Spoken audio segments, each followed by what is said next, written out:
많이 되게 하고 그러므로 그릇 속죄소 두 끝에 쳐서 만들되 한 그룹은 이 끝에 한 그룹은 저 끝에 이것은 천사의 양쪽에 이와 마주보도록 하는 내용입니다. 그 속죄소 두 끝에 속죄소와 한 덩어리로 연하게 할지니요 그룹들은 그 날개를 높이 펴서 그 날개로 속죄소를 덮으며 그 얼굴을 서로 피하여 속죄소를 향하게 하고 다 같이 읽습니다. 속죄소를 베개에 얹고 내게 줄도 많은 계시를 넣으라. 거기서 내가 나와 만나고 속죄소 위고 주롭게 위에 있는 두 그릇 사이에서 내가 이스라엘 자손을 내게 명할 모든 일을 내게 이르리라. 아멘. 오늘은 복록할 말씀을 통해서 법궤 속에 이와 같이 내용들이라는 말씀으로 말씀을 드리고자 합니다. 우리가 히브리서 9장 4절 말씀에 보면 똑같은 말씀이 나옵니다. 이 하나님의 법궤를 만들 때 이 법궤 속에 뭘 넣느냐?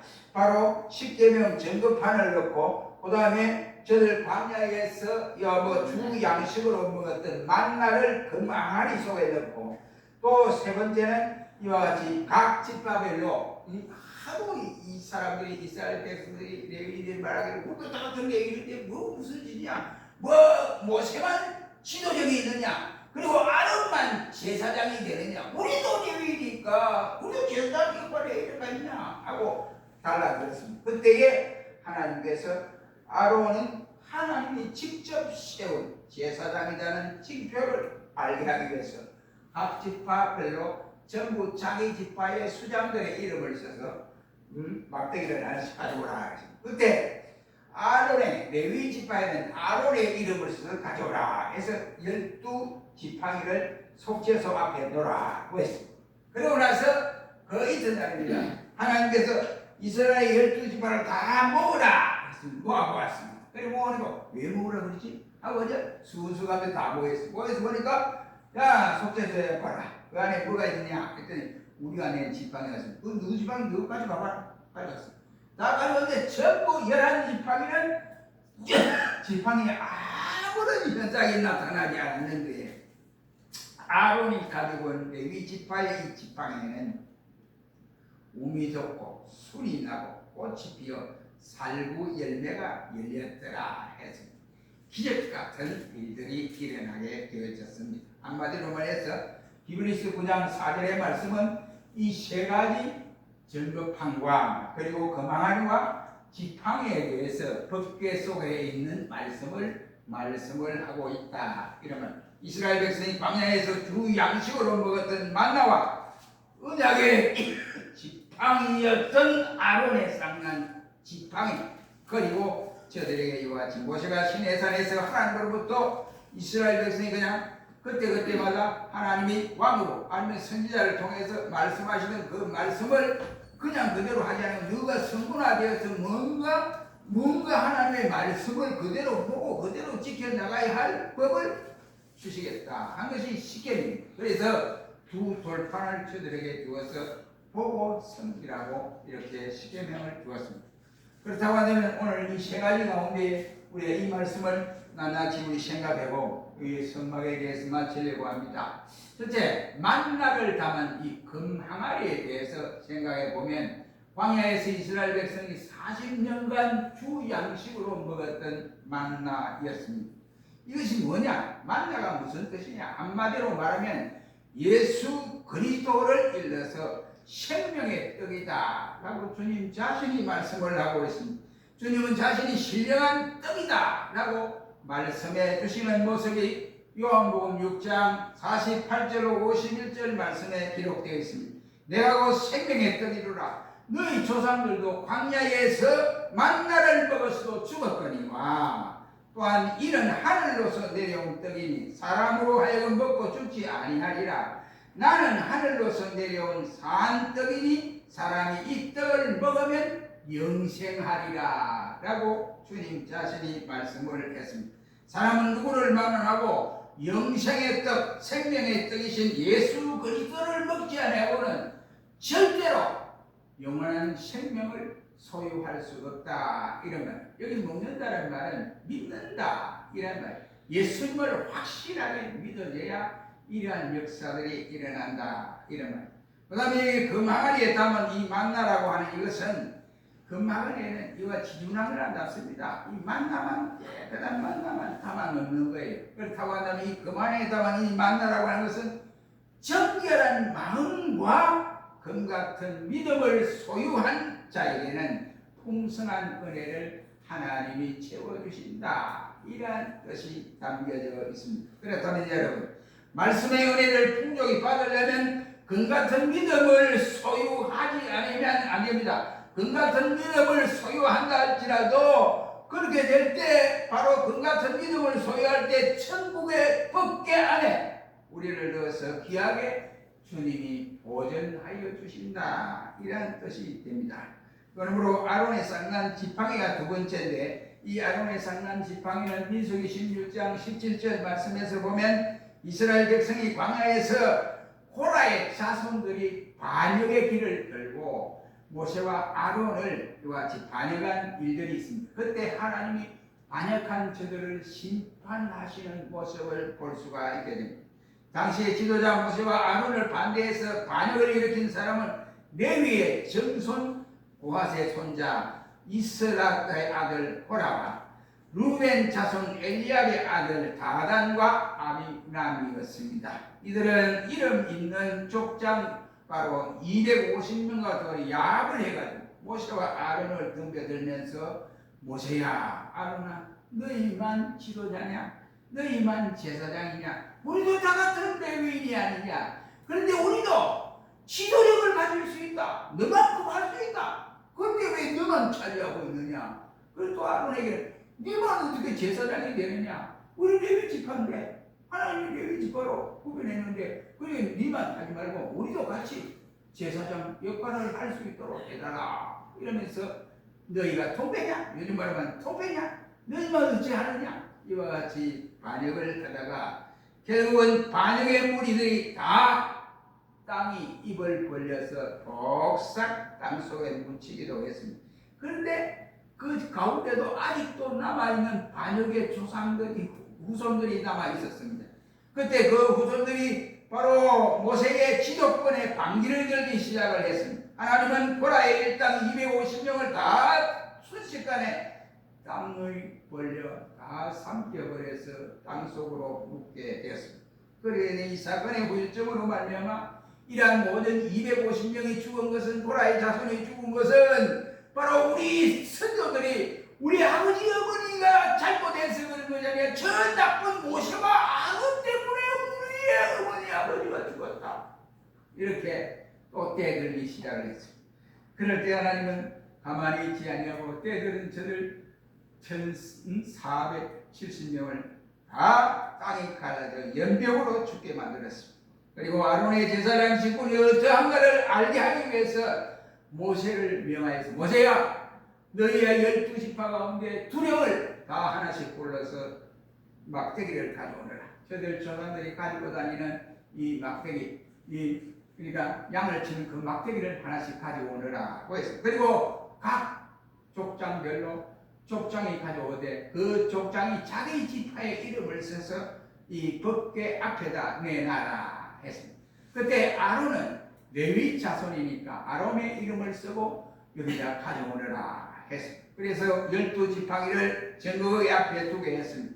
이튿날 족장들이 자기의 지팡이를 취하기 위해서 다 모여들었습니다. 자기가 가지고 있는 지팡이를 그냥 다 가져갑니다. 가져가는데 아무 변함이 없어요. 그러나 아론의 지팡이는 웅이 돋고 순이 나고 꽃이 피어 살구 열매가 맺혔더라고 하는 사실입니다. 이 무엇을 교훈해 주는 사실입니까? 저들이 아론과 모세를 핍박하고 원망하는 저들에게 바로 아론의 제사장 직분은 하나님의 소명에 의해서 제사장직을 감당하고 있는 거야. 제사장직은 내가 하고 싶다고 해서 때려지는 것이 아니다 라고 하는 사실을 교훈하기 위해서 하나님이 그렇게 만들었습니다.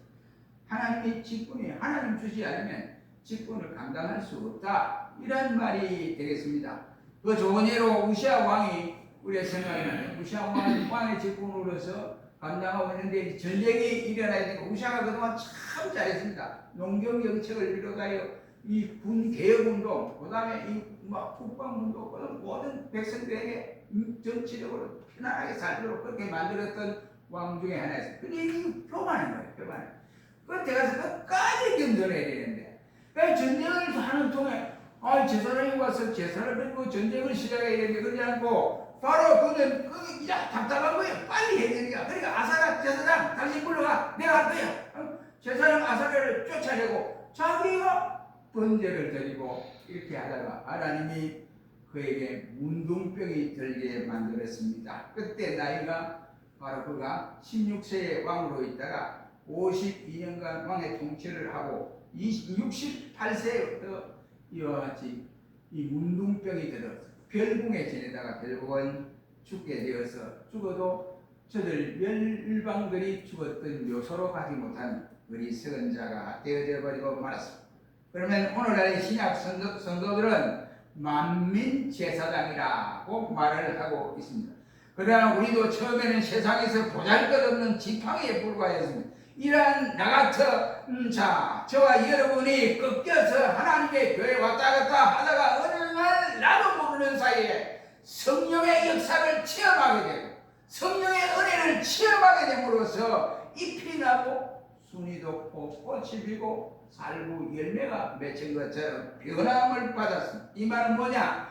그렇게 믿다가 성령의 역사를 통하여 내가 확신하게 된 것은 예수님이 나의 구주고 그 구주를 통하여 내가 은혜를 받고 내가 분명히 부활의 능력을 주님으로부터 약속받았다 하는 사실을 깨우침 받는 은혜라고 할 수가 있습니다. 다시 말하면 죽었던 죄인이 성령의 능력을 힘입고 살아났다는 말이 되겠습니다. 그러나 반대로 교회에 들락날락 하다가도 불원간에 예수님 재림할 때에 바로 지팡이 같은 내 심령에 순이 나고 우미 돋고 싹이 나고 또한 이와 같이 꽃이 피어 열매가 맺히지 아니한다면은 그는 영원한 지옥불에 들어가서 고통을 당할 수밖에 없다는 말이 되겠습니다. 다시 말하여 변화받지 못한 인생이 됐다 이 말이에요. 예수를 확실히 믿지 못했던 인생이 됐다 이런 말이에요. 세 번째는 이 두 돌판이라고 할 수 있습니다. 십계명입니다. 이 십계명은 1계명에서 4계명은 하나님에 대해서, 5계명에서 10계명은 사람에 대해서 말씀을 하고 있습니다. 먼저 이 십계명 첫째는 하나님 경외하는 사상을 말씀을 하고, 두 번째는 이 세상 가운데 제일 가장 필요한 것이 하나님처럼 내 부모도 공경해라부터 시작하여 세상의 법을 말씀하고 있음을 볼 수 있습니다. 이 사실 두 비석은 누구를 말하느냐? 우리 자신들을 일러 말을 한다고 고린도후서 3장 2절로 3절 말씀에 말하고 있습니다.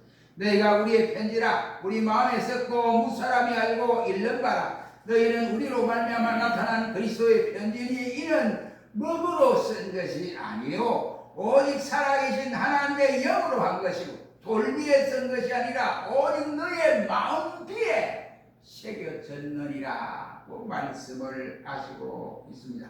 이 말씀의 뜻은 십계명을 돌에다가 새기듯이 우리는 마음비 속에, 마음속에, 마음판에 바로 하나님의 말씀을 단단히 새겨두었다 이라는 말씀이 되겠습니다. 하나님의 말씀을 우리 마음비에 뭘 새겼느냐 이 말이에요.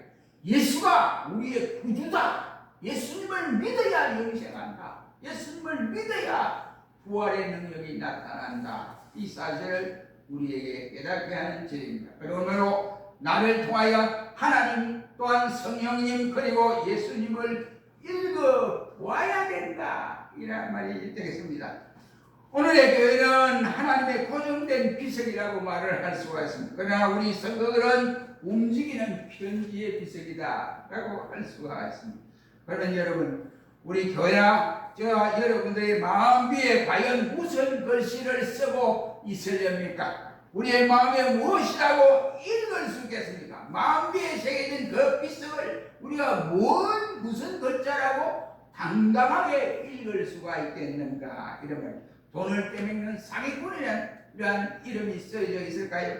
아니면 거짓말을 잘하고 싸움 잘하는 악돌이라는 이름이 그 비석에 새겨져 있을까요? 아니면 종교 건달이라는 이름이 쓰여져 있을까요?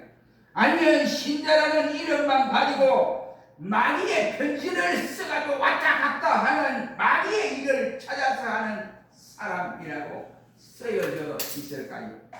우리는 분명히 하나님 앞에서 내가 누구에 의해서 선택함을 받고 누구에 의해서 이와 같이 소명받아 직분을 받았는지를 깊이 생각하고 직분 주신 그분의 뜻과 그분의 영광을 위해서 쓰임을 받는 의의 병기의 글자가 새겨져야 될 것을 주의 이름으로 축원합니다.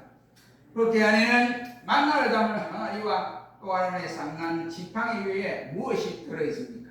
이것은 바로 하나님의 말씀에 쓰여져 있는 돌비석을 말씀하고 있는 내용입니다. 이는 곧 하나님의 교회와 신자는 하나님의 말씀의 증거가 확실히 있어야 한다. 이런 말. 이것이 바로 시온산 교회에 들어갈 수 있는 자유를 갖추는 것이다. 라고 말을 할 수 있습니다. 사랑하는 성도 여러분, 하나님께서 모세와 아론을 통해서 그 속에 두 돌판과 만나를 넣은 금항아리 그리고 아론의 상난 지팡이를 보완하고 후손들에게까지 교훈을 새겨주고 있음을 볼 수가 있게 됩니다. 그러면 우리들은 이 같은 썩어져가는 세상을 향해서 부르심을 받은 하나님의 편지요 하나님의 사도라고 성경은 말씀을 하고 있습니다. 그렇다고 하면 우리는 이와 같이 늘 법궤 속에 보관하여질 살아계신 이스라엘 백성들처럼 늘 우리도 이와 같이 예수 그리스도를 마음판에 꼭 새기고 싶어서 늘 우리 가는 곳마다 그리스도의 이와 같이 아름다운 소식을 전하는 편지의 역할, 이런 역할을 잘 감당하는 종들이 되어 주시기를 주의 이름으로 축원합니다. 기도하겠습니다. 그러하신 주님, 우리가 법궤에 들어가는 세 가지의 이와 같은 구성구조를 잠시 생각하면서 우리를 이같이 확실한 믿음의 사람이 되어 하나님의 영광을 드러내는 종들이 되도록 인도하시고 늘 하나님의 손에 붙들려 일을 하는 종들이 되도록 인도하여 주옵소서. 예수님 이름으로 기도하옵나이다. 아멘. 찬송 드리겠습니다. 찬송가 190